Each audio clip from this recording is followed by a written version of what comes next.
A military plan can be logical, well-resourced, and based on accurate maps, and still collapse because the enemy refuses to behave as predicted. Every plan contains a model of another mind. What will the opponent notice?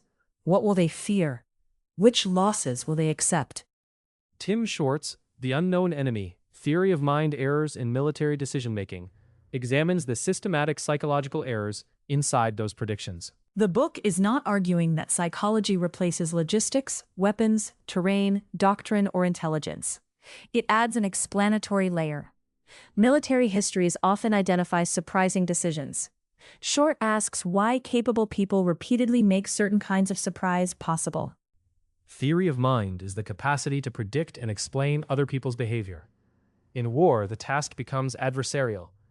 The opponent may deceive you, conceal information, or choose an action precisely because you consider it unlikely. And the prediction is made under time pressure, uncertainty, hierarchy, and danger. Those conditions encourage mental shortcuts.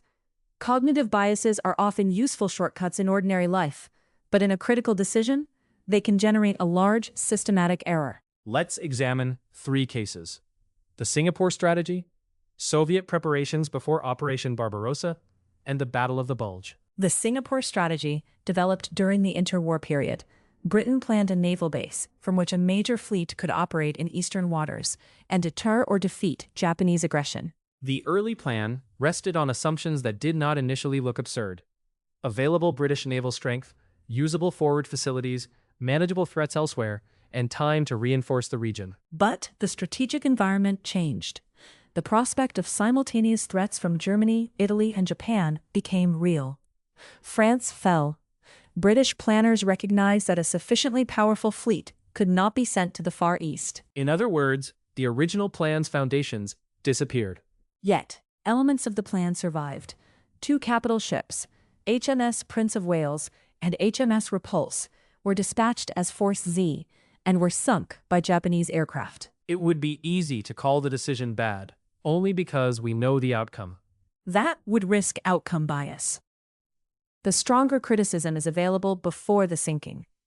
Planners had already concluded that a much larger force might be inadequate, while the realities of the European war made that larger force unavailable. Plan continuation bias is the tendency to continue an established course even after conditions that justified it have changed. It is especially dangerous when an organization has invested money, status, and years of planning in the course.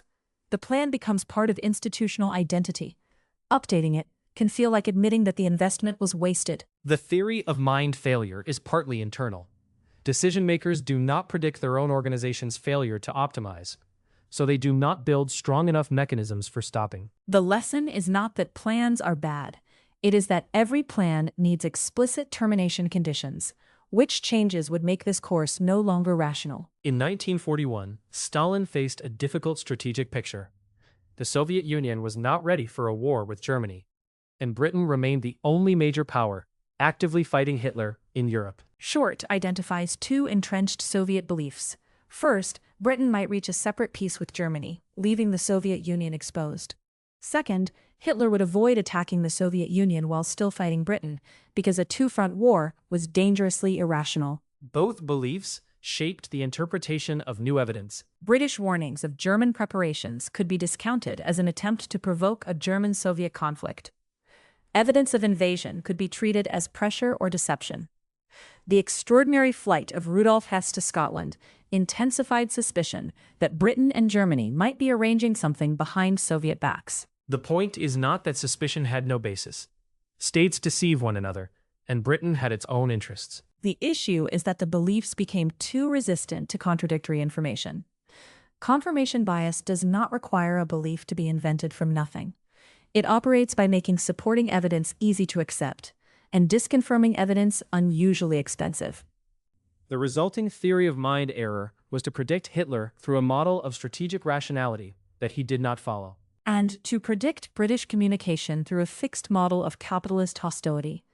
The same message could therefore be interpreted as proof of manipulation rather than warning. One defense is to create a genuine disconfirmation process. Not, does anyone disagree, in a room where rank and policy already signal the answer. Instead, What observable evidence would force us to abandon this belief? And has that evidence appeared? The Battle of the Bulge offers a different problem. Allied intelligence could see German capability being assembled late in 1944. What it failed to forecast was intention. Germany's strategic position was hopeless. A major offensive would consume scarce resources and could not reverse the overall course of the war. Precisely because it looked irrational.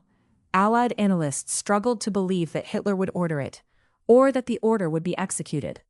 German commanders themselves had objections, but Hitler overruled them. The error was not a failure to count units. It was an error of imagination about the decision-maker.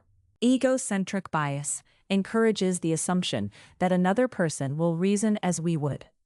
A rational analyst models a rational enemy and silently imports the analyst's own standards of cost, purpose, and acceptable risk. But calling an opponent irrational cannot end the analysis. No. Intelligence still has to predict an actor whose aims or decision process differ radically from its own. We would never do that is information about us, not the enemy. A better model asks what the opponent values, which advisors matter, how dissent is treated, and what action fits the leader's prior behavior, even if the action remains strategically self-destructive. These biases rarely appear alone. Planned continuation makes an organization defend its existing course. Confirmation bias protects the beliefs supporting that course. Egocentric bias supplies a convenient picture of an opponent who will respond as expected.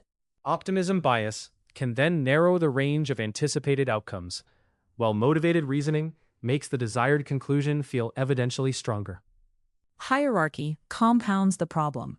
If criticism threatens status or career, the organization's apparent confidence may be partly a social artifact. Which means a commander is not merely predicting the enemy. The commander must also predict how information is being filtered inside the friendly organization. The book also considers tactical artificial intelligence. Its prediction is unsettling. Human commanders develop an intuitive theory of mind for human opponents. They understand fatigue, surprise, hesitation, and overload because they experience them. An AI system need not share those states.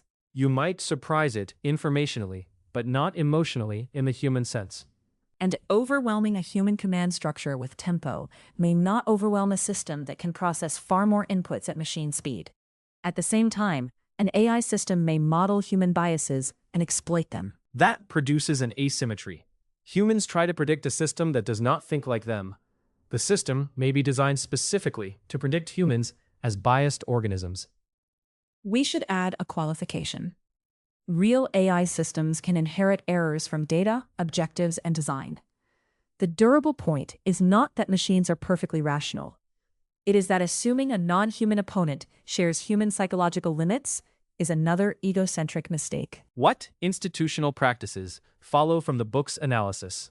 Define planned termination conditions before commitment.